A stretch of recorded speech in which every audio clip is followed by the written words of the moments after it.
Manni barnootaa Adulaalaa Qoocee sadarkaa tokkoffaa hundeeffama isaa waggaa 30ffaa kabaje. Manni barnootichaa magaalaa Adaamaa aanaa Torban Obootti kan argamu yoo ta'u akka lakkoofsa Itoophiyaa bara 1987 hundaa'ee hojii baruu fi barsiisuu eegale. Turtii waggoota 30 keessatti hayyoonni fi ogeeyyiin hedduun mana barnootichaa kana keessatti oomishamuun hawaasa tajaajilaa jiran guyyaa hundeeffama manichaa irratti argamuun mana barnootichaa daawwataniiru. Manni barnootichaa haaromsaa fi ijaarsa umurii isaa gitu qabaachuu akka qabu himuun sochii manicha guddisuu keessatti qooda ofii akka baatan himaniiru. Dhaloonni egeree akka baratu yeroo rakkisaa keenyatti barannee amma wantoonni tokko tokko haalli mijaan waan jiruuf sanitti fayyadamanii dhaloonni keenya akka barachuu danda'an maan qotee bulaa barachuun akka barbaachisuu fi baratanii bakka gurguddaa warra amma as dura isaanin dura jiru kana olitti iddoo gurguddaa ga'uu akka danda'an akka fakkeenyatti namoota adda addaa baachii adda addaa waggoota 30 kana keessa akkuma reefu asii kaaste namoota hedduu as keessaa ba'e isaan kana walitti qabnee ijoollee kana fuulduratti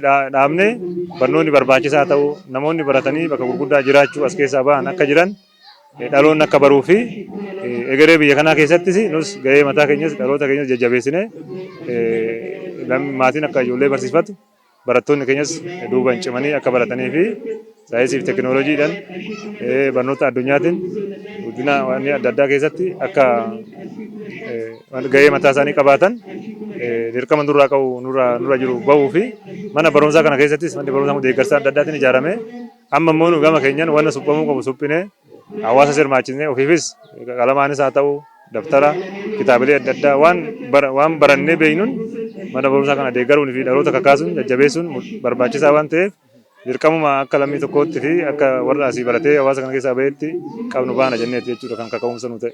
Manni barumsaa kun wanti amma irra jiru kun isa madaalu nuunis akka seenaatti akkas jennee dubbachuudhaaf laphee keenya bakka konfidensiidhaan dubbachuudhaaf mana barumsaa kan olaa qabnu salphaadha baay'ee salphaadha. Wanta waa hunda gochuu danda'an ijoollee waa hunda gochuu danda'antu nu keessa jira waan ta'eef hin dandeenya. Please warri waan kana daawwachaa jirtanis qaamoleen biroos tumsa nu godhaa. Mana barumsa Adulaalaa bakka seenaa kana bakka duudhaa safuun Oromootti baratamu kana haa cimsinu haa guddisnu haa suphinu jedha. Bulchaan aanaa Torban Oboo obbo Daggafaa Yaamii manni barnootichaa yeroo haalli mijataan hin jirretti hundaa'uun turtii waggoota 30 keessatti hayyoota ogummaa adda addaa qaban hedduu oomishuun biyyaaf gumaachuu danda'ee jira jedhan. Barattoonni mana barumsaa kana ba'an mana barumsaa kanatti oomishan bakka hin jirre jiru.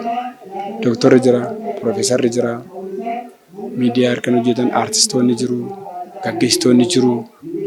Bakka manni barataa mana barumsaa kun oomisha bakka hin jirre jiru dhuguma isaa dubbachuuf. Sanarraa ka'amee manni barumsaa kun hundaa'ee hanga har'aatti hanga sadarkaa tokkoffaa ta'uunsaa sirrii akka hin taane qaamota qooda fudhattoota wajjin mari'annee maal haa goonu maal haa ta'u kan jedhu erga mari'anneen booddee sagantaa gabaabaa irratti wal arginuu fi guyyaa waggaa 30ffaa keenya itti kabajnu haa goonu jennee. Fuula durattis qulqullina barnootaa mirkaneessaa manni barnootichaa sadarkaa guddina maluuf irra ga'uu akka qabu kan hojjetan ta'uu himuun kun akka milkaa'uuf mootummaa dabalatee dhaabbileen dhuunfaa fi qaamoleen hawaasaa tumsa barbaachisu akka taasisaniif waamicha dabarsaniiru. Humna kana qabannee lagni nu hin ceene tabbi nu hin baane waan nu hin milkeessine hin jiru abdii jedhu qabna. Qaamoleen waamicha dabarsinuuf yoo jiraate akkuma jalqaba irratti isinii kaase hawaasni kuni lafa kana qopheessurraa waggaa 30 dura lafa kana qopheessurraa gahee leencaa warri qaban jiru. Har'as kana caalaa dabaluutu isaan irra jiraata. Manni barumsaa kun waggaa ganaa fi sadarkaa kanarra turee jira. Kana caalaa dabaluuf humna qabnu hawaasni dandeettii qabuun beekumsa qabuun qabeenya qabuun dhaabbileen mootummaa miti mootummaa aanaa kana keessa kutaa magaalaa kana keessa hundaa ol immoo humni asitti oomishamee bakka adda addaa jiru biyya keessa jiru biyya alaa jiru carraa kanaan yoo dhufanii hirmaattuu ta'anii qooda kana fudhatanii hojii kana immoo milkeessan hojii itti eebbifanii dhabaayisoo.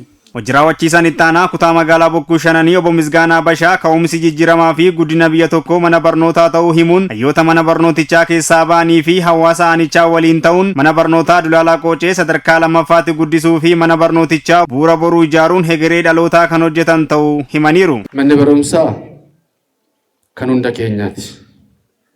Manni barumsaa namni asitti barate namni as keessaa ba'e hooggansa. Namni as keessaa ba'e hayyoodha. Biyya jijjiira. Ministeera ta'a. Biyya geggeessa. teeknooloojii biyyaa guddisa. Kanaaf hundi keenya ka'umsi keenya mana barumsaati. Namni barumsaatti hin baran mana barumsaa kana ittiin fayyadamne namni asitti hin barsiifan hin jiru waan ta'eef. Kanaafuu manni barumsaa Adulaalaa Qocees akkuma agartan kana mana barumsaa sadarkaa tokkoffaadha.